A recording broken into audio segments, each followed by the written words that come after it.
नमस्कार, कल्पना voice channel में आप सभी का स्वागत है। आज की हमारी कहानी है ससुराल रूपी पिंजरा, अंतिम भाग 2।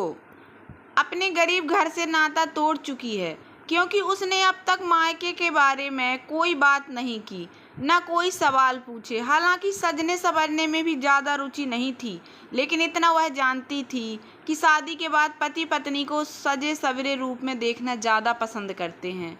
ऊपर से उनका बड़े घर की बहू होने का दिखावा। जब भी कोई मेहमान घर आता तो वह हद से ज़्यादा टाइम साज श्रृंगार में लगाती। जब तक कि 2-3 मैसेज नहीं आ जाते, कमरे से बाहर नहीं आती और फिर मेहमान के सामने विनम्र होकर कहती, माफ़ करना, बड़े घर की बहू हूँ ना, तो थोड़ा उसी तरह से दिखना भी चाहिए। अब साधारण परिवार की लड़की थी तो यह सब कभी किया नहीं, तो थोड़ा टाइम लग गया।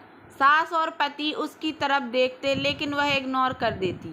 ये वही वाक्य थे जो उसके पति और सास द्वारा जब तब सुनाए गए थे। अब उन्होंने यह कहना बंद कर दिया था, क्योंकि वह उन्हें कोई मौका ही नहीं देती थी। अब वह पार्टियों में भी सभी से बहुत घुल मिल जाती, इतना कि घर वालों पर भी उसका ध्यान नहीं रहता था। सभी मेहमान उसकी बड़ी तारीफ करते और उसे अपने घर इनवाइट करते। कभी पति के दोस्त उसके पति को अपने साथ लाने को कहते, तो कभी सास की सहेलियां उसकी तारीफ करती। तुम्हारी बहू बहुत समझदार और सुंदर है, बहुत किस्मत वाली हो, अपने से ज़्यादा बहू को तवज्जो मिलते देख सास का चेहरा बुझ जाता और औरतों वाली ईर्ष्या उसकी सास के मन में पैदा होने लगी। उन्हें लगने लगा कि बहू एक ही महीने में कुछ ज़्यादा ही आधुनिक होती जा रही है। उनके घर के रीति रिवाज, खान पान और तौर तरीकों को कुछ ज़्यादा ही अपना लिया है। घर में भी नौकरों से काम लेना और घर के छोटे मोटे फैसले वह स्वयं ले रही थी। उन्हें घर में अपना स्थान कम होता लगा। जब भी वह टोकती, वह हमेशा कह देती, मम्मी, मैं बेशक छोटे गरीब घर की हूँ, लेकिन सीखने में मैं आप पर हूँ। आपने मेरे को चुनकर भूल नहीं की है। मैं आपको दिखा दूंगी, आपकी पसंद नंबर 1 है। आपकी सभी सखी सहेलियां आपसे ईर्ष्या करेंगी। अब इस पर वो आगे कुछ न कह पाती। 4-5 महीने हो गए थे, परंतु उसने एक भी दिन मायके जाने के लिए नहीं पूछा। दरअसल ब्यूटिशियन के यहाँ जाने का कहकर वह 2 बार मायके हो आई थी और मायके वालों को समझा भी दिया था कि सासू ने सारे घर का भार उसे संभलवा दिया है और रोज कोई ना कोई पार्टी रहती है, तो ज़्यादा समय के लिए वह नहीं आ सकती। मायके में सभी उसको ससुराल में खुश देख प्रसन्न थे। तीज से एक दिन पहले अचानक उसके पिता उसे लेने आ गए। वह देखकर बहुत खुश हुई, पर उसने सास के सामने कोई प्रतिक्रिया नहीं दी और ना ही उत्साह प्रदर्शित किया। वह अपनी योजना में कमजोर नहीं पड़ना चाहती थी। वह जान गई थी कि अगर उसने अपने मायके का मुंह दिखाया तो ससुराल वाले उसे वहां से दूर रखने की कोशिश करेंगे। पिता ने उसकी सास से उसे ले जाने के बारे में कहा तो वह बीच में ही बोल पड़ी, पापा, मैं नहीं आ पाऊंगी इतने दिनों के लिए। मम्मी जी सोशल कामों में बिजी रहती हैं, घर में पार्टी वगैरह का इंतजाम भी देखना होता है। मम्मी जी के भाई आएंगे राखी पर। और बात अधूरी छोड़कर उसने आगे कहा, आप शुभम को भेज देना। उसकी सास उसको बोलते देख हैरान रह गई। रागिनी इतनी जल्दी इतनी ज़्यादा बदल गई थी कि मायके भी नहीं जाना चाहती। नहीं नहीं रागिनी बेटे, हम मैनेज कर लेंगे, तुम कुछ दिनों जाकर रह आओ। वैसे भी शादी को 7 महीने हो गए हैं और तुम एक भी दिन जाकर रह नहीं पाई मायके। उसको हैरानी में डालते हुए उसकी सास ने मुलामियत भरे स्वर में कहा। अब तक उसके ससुर और पति भी आ चुके थे। दोनों ने उसके पिता से घर में सभी का हालचाल पूछा। सच कहते हैं कि अगर आपको मान पाना है और स्वाभिमान से जीना है तो दूसरों को भी मान और अपनापन दो, और देखोगे कि पत्थर क्या इंसान भी बदलने लगते हैं। लेकिन ज़रूरत है धैर्य और संयम की। परंतु परिस्थितियां विपरीत होने पर साथ में बुद्धि और चतुराई भी होनी चाहिए। आने का कारण जान ससुर ने सहमति दे दी, पर राहुल थोड़ा चुप हो गया। सासू की आज्ञा पाकर रागिनी कमरे में आकर पैकिंग करने लगी। मन ही मन वह बहुत खुश थी। सासू भी पीछे पीछे आ गई। रागिनी ने पूछ लिया, क्या मैं सच में इतने दिनों के लिए जाऊं? क्यों, तुम्हारा मन नहीं लगेगा वहाँ, या तुम्हें यहाँ के ऐशो आराम की आदत पड़ गई है? सास ने व्यंग करते हुए कहा, अब बहू तो आप ही की हूँ, पैसों वालों की कभी गरीबों से निभी है क्या? वैसे भी गरीब मायके वालों से संबंध रखने से क्या फ़ायदा? सभी ऐसा करते हैं तो। उसने एक तीर निशाने पर मारा। सास ने भौचक्का होकर उसे देखा, पर उसके चेहरे पर कोई भाव नहीं था। उसने आगे जोड़ा, वैसे भी मम्मी आपके मायके वाले कहाँ रहते हैं? शादी में नहीं देखा मैंने। तुम तैयार हो जाओ, मैं तुम्हारे पापा को चाय नाश्ता करवाती हूँ। ओह हाँ, वो तो मैं भूल ही गई, हमारे यहाँ मेहमानों का बहुत ख्याल रखा जाता है। रागिनी ने एक और तीर फेंका। जैसे ही वह जाने को मुड़ी, रागिनी कुछ पूछ बैठी। मम्मी जी, अब मुझे वहाँ सभी के लिए भेंट भी तो ले जानी होगी, आखिर बड़े घर की बहू हूँ तो घर का मान तो रखना पड़ेगा ना।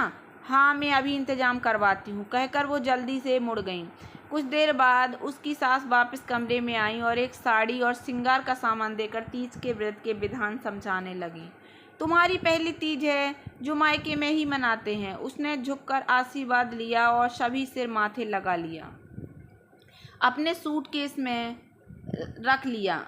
बहुत से तामझाम के साथ उसकी सास ने गाड़ी में बिठाकर उसे मायके के लिए विदा किया। रागिनी मायके में आ गई। उसने एक निश्चितता की सांस ली।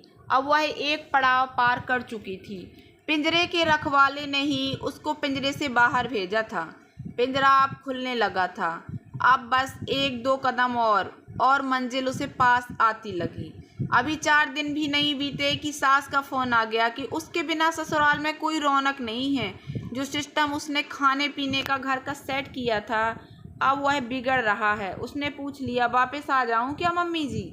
नहीं नहीं, अब तो त्योहार करके ही आना, शादी के बाद पहली राखी है ना तुम्हारी, सास ने जल्दी से कहा। हफ्ता होते होते राहुल का फ़ोन आ गया। पति के स्वर में मायूसी थी। और कितने दिन बाद आओगी? रागिनी को भी याद तो आ रही थी, लेकिन वह यह कहना नहीं चाहती थी कि क्या करूं, मम्मी जी ने भी तो भेजा है। मैं तो आना ही नहीं चाहती थी, आप मम्मी जी से बात करो। आज वह अपनी सहेलियों के घर आई हुई थी। जब उसके भाई का फ़ोन पहुंचा कि जीजा जी आए हुए हैं, उसे हैरानी हुई। घर आई तो देखा राहुल सभी से हंस हंस के बातें कर रहा है। यह वह वाला राहुल नहीं था जो पहली बार आया था। यह शायद उसकी बातों का असर था जो उसने राहुल से कई बार बातों बातों में कही थी कि जो भी मेरे माँ बाप को सम्मान देगा, मेरे दिल में उसके लिए सम्मान और प्यार होगा। एक बार राहुल ने कहा, वह ऐसा क्यों कर रही हो? तब उसने कहा, क्यों, क्या आप नहीं चाहते कि आपके माँ पापा को सभी से सम्मान मिले और जो उनका सम्मान करता है वो आपको अच्छा लगता है? मैं भी तो आपको तभी अच्छी लगती हूँ ना। उसने उसके मन को टटोला। वैसा मुझे भी अच्छा लगेगा। राहुल शायद उसका इशारा समझ गया था कि रागिनी कहना क्या चाहती है, और आज वह उसके व्यवहार में दिख रहा था। उसने आंतरिक खुशी महसूस की। पति का प्यार तो सबको चाहिए, पर माँ पिता का सम्मान भी करे, ये भी हर बेटी चाहती है। और आज यह दिख रहा था। मन का बंद पिंजरा शायद खुलने लगा था। माँ बाप के कहने और भाई की जिद पर राहुल ने वहीं रुकने को कहा तो उसने टोक दिया, मम्मी पापा नाराज होंगे, मैं फ़ोन कर देता हूँ। उसने उसकी ओर देखते हुए जवाब दिया। सुबह नाश्ते के बाद राहुल चला गया और रागिनी को अपनी मंजिल नज़दीक नजर आने लगी। टीका कर उसने राखी बांध भाई की आरती उतारी। ऑफिस के बाद राहुल उसे लेने आ चुका था। उसने आगे की प्लानिंग कर रखी थी कि लंच करके वह ससुराल चली। अंदर पहुंची तो सास ने खुशी खुशी उसके घर का हालचाल पूछा और उसके वापस आने पर खुशी जाहिर की। उसने पैर छूकर सासू का आशीर्वाद लिया और पूछा, क्या आप अपने भाई की राखी बांध आईं? उसकी बात को सुन वह चुप हो गई, शायद कुछ उदास भी। राहुल अपने कमरे में जा चुका था। तभी बेल बजी। उसने बढ़कर दरवाज़ा खोला। आपकी उदासी आज दूर हो जाएगी मम्मी, उसने मन ही मन कहा। कौन है? कहकर उसकी सासू वहां आ गई। दरवाजे पर भाई को देख अपने स्थान पर जड़ रह गईं। आज 10 सालों बाद वह अपने भाई को देख रही थी। पति और ससुराल के दबाव में और कुछ मायके की गरीबी से उनके रिश्तों में दूरियां आ गई थीं। ससुराल तो साधते साधते वह मायके को भूल बैठी। फिर 10 साल पहले माँ बाप के जाते ही ये दूरियां रिश्ते टूटने का कारण बन गई। न वह मायके जाती थी और न ही भाई बहन के तेवर देख यहाँ आता था। अचानक भाई को सामने देख इतने सालों से अंदर भरा हुआ सा आंसू के जरिए बाहर आ गया। आज के दिन वह हमेशा भाई को याद करती। पर अहंकार बस कभी भाई से मिलने की पहल नहीं की। भैया कहते हुए वह भाई की तरफ बढ़ी, लेकिन फिर अपने कदम पीछे खींच लिए। भाई ने बहन को देखा। नाराज है? बहन चुप रही। तब तक रागनी थाली में राखी और मिठाई रख कर ले आई। अब यह भाई बहन का रूठना मनाना बाद में मम्मी जी, पहले राखी बांधकर मामा जी की आरती करिए, रागनी ने बोला। तो मम्मी की आंखों में आए आंसू झरझर बहने लगे, मानो अंदर का सारा अहंकार पिघल कर बह रहा हो। भाई ने उसकी आंखों से आंसू को पोंछा। आंसुओं से ही स्वागत करेगी क्या? बहन ने भाई के टीका किया और राखी बांधी, और फिर मुंह में घेवर रखा, और उसके बाद गले मिल रोने लगी। पिंजरा टूटकर बिखर रहा था। पिछले 10 सालों में जो आसपास बुना गया था सोने का, भाई बहनों का मिलन देख रागनी बहुत ही राहत महसूस कर रही थी। दोनों भाई बहन पिछले 10 सालों के गिले शिकवे निपटा अपनी घर गृहस्थी की बातें करने में लग पड़े थे, मानो कभी कोई दूरी रही ही ना हो। राहुल और उसके पापा यह सब देख रहे थे। इतने सालों बाद मामा को सामने देख राहुल भी बहुत खुश हुआ। वास्तव में आज वह अपनी माँ को बहुत प्रसन्न देख रहा था। दोनों के बीच किस कारण दूरी हुई थी यह तो उसे भी नहीं पता था, लेकिन रागनी ने उनका मिलन कराया है। जान उसने रागनी को गले लगा लिया। बहुत बहुत धन्यवाद रागनी, तुमने मेरी माँ को आज बहुत बड़ी खुशी दी है। मैंने माँ को आज तक इतना खुश कभी नहीं देखा। वास्तव में सच कहते हैं कि माँ की खुशी बच्चों के लिए बहुत मायने रखती है, और जो उनको खुश रखता है उनका वह सम्मान भी करता है। यह आज हकीकत भी दिख रहा था। रागनी के जीवन का सबसे खुशी का पल था जब उसकी सास ने आकर उसको गले से लगा लिया और अब तक के अपने किए गए व्यवहार पर क्षमा मांगते हुए कहा, मैंने तुम्हारे और तुम्हारे परिवार वालों के साथ बहुत गलत किया, क्योंकि वह सब कभी मेरे साथ हुआ था और मैं वही सब कर रही थी जो भोगा था। लेकिन आज तुमने मेरी आंखें खोल दी और मुझे अपनी गलती समझ आ गई। अब यह उसका ससुराल नहीं बल्कि उसका अपना घर है, जहां वह जैसे चाहे अपने घर को चला सकती है।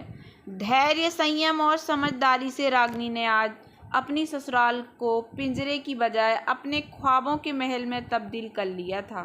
तो दोस्तों, कैसी लगी आप लोगों को मेरी ये छोटी सी कहानी पसंद आई हो तो प्लीज़ मेरे वीडियो को लाइक कर देना। चैनल पर नए आए हों तो प्लीज़ सब्सक्राइब कर लेना और ज़्यादा से ज़्यादा शेयर करना। धन्यवाद दोस्तों।